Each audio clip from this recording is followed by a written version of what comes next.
Hey friends, it's Jessi. Welcome back. Today I wanted to share with you guys a battle video between two of the most popular Xerjoff fragrances. That's Erba Pura versus Lira. So let's get to it.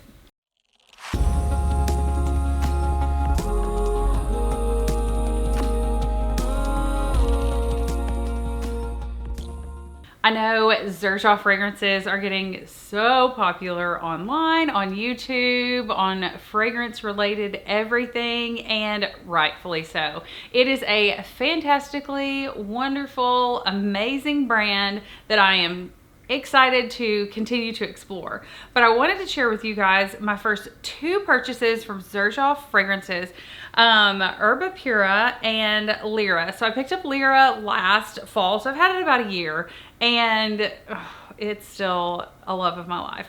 Now I blind bought, don't do that ever, maybe sometimes.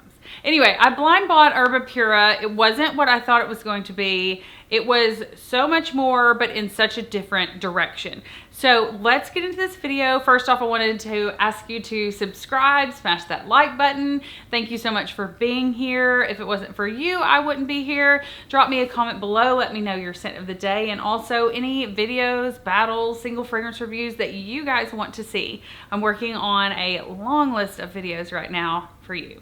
So let's get into this. The one I'll start with is the one that I've had the longest. This is Casa Morati Lira. I have a full fragrance review of this one. So the Casa Morati line, I believe, was actually a totally separate company, and Xerjoff acquired it. So the Casa Morati line, the bottles are stunning. They look very different than the rest of his bottles. And as you can see, it's got this tassel, the picture of the lady on here. It's so pretty. And a really neat cap. These caps are all the same for Xerjoff, but they're so unique and ornate. So the Casa Morati line are all in bottles that are this size. This is the 100 ml. They do have 30 mls.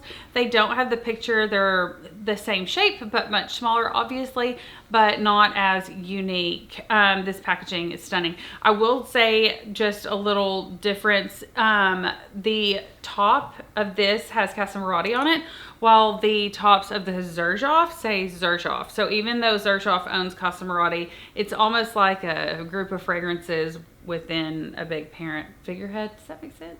Maybe. Okay.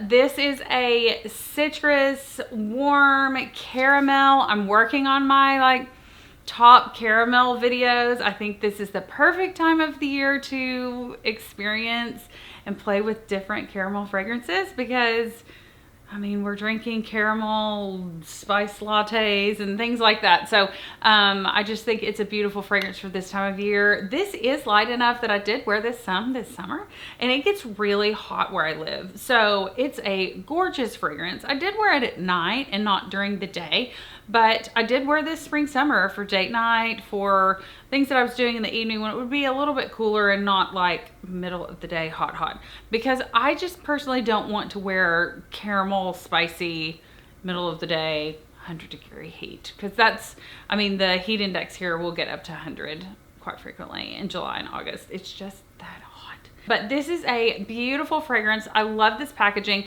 I'm dying to get or try Dama Bianca. There's several in the Casa Morati line that I'm trying, that I am wanting to try. I did want to give you a little bit of specifics on this. This was launched in 2011.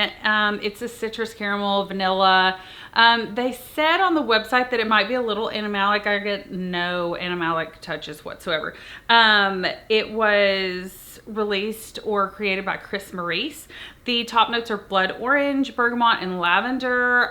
I mean, I might get a little lavender, but this is not like ombre leather with lavender or anything like that crazy.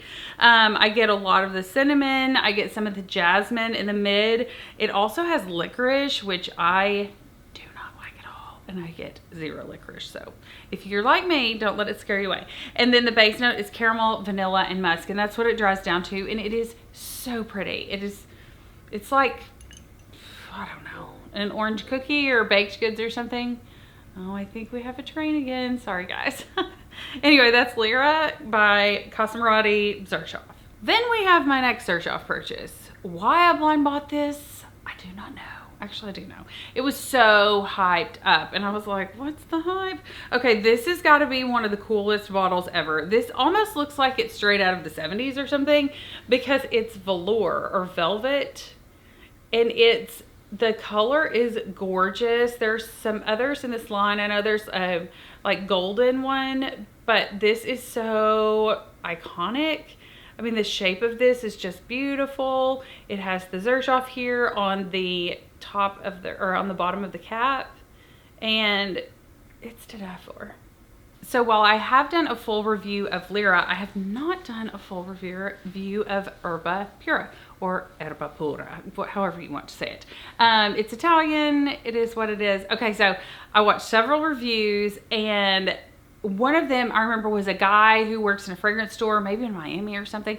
Anyway, and he was talking, and he was saying, every time somebody comes in here, I don't remember if it was just a Xerjoff boutique or if it was just kind of a high-end fragrance boutique. But he said every time somebody comes in here, if they can't find something and I spray this for them at the end, they buy it every single time. He was like, this is just the thing that is the icing on the cake. Okay, so since it was a guy talking about this and he was talking about men purchasing it, I thought, I need to try that because I love unisex fragrances. He was talking about how it was unisex, all of those things. So I picked this up in the spring sometime. First of all, these bottles are extremely heavy, very high quality. I feel like it might be collecting a little dust, so I may need to stick it back in the box because this velour is really going to hang on to like dust and things. This fragrance blew me away, legit. It is so strong. It's beautiful.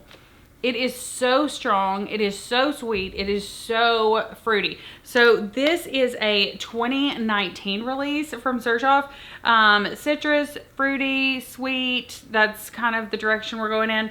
So Christian Carbonell and Laura Santander were the creators of this formula. The top note is orange, bergamot, lemon. The mid is fruits, and the base is white musk, vanilla, and amber. Okay, so the dry down on Lira also has vanilla and musk. These could not be more polar opposite fragrances. This is the sweetest, like so sweet. So while this is a sweet, fruity fragrance, which to me says spring, summer, like there is no way that I'm wearing this in the heat. No way. It is so strong. It is so powerful. It is really, really good. But you've got to be in the mood for a sweet fragrance. I cannot imagine smelling this on a man. I'm just going to throw that out there. Like, I don't know a man that would want to smell like this. I'm sure that there are plenty out there. We all have a different, noses, things that we like. I live in the South, and most of the men here are very rugged, so they're wearing more rugged fragrances. This would be very elegant on a man in a suit, like work, or something very formal like tux. Yes. But this is so, I cannot say so enough, so sweet and so powerful. I will never go through this whole bottle. Like, trying to think. I mean, I just sprayed, 2 to 3 sprays, and it's going to smell like this for hours. There's no getting away from this fragrance once you've sprayed it. So I will definitely say this is not a safe blind buy. While Lira probably is if you like caramel and gourmand fragrances, this is so fruity sweet that get you a sample. The sample could last you forever. That's how powerful this fragrance is.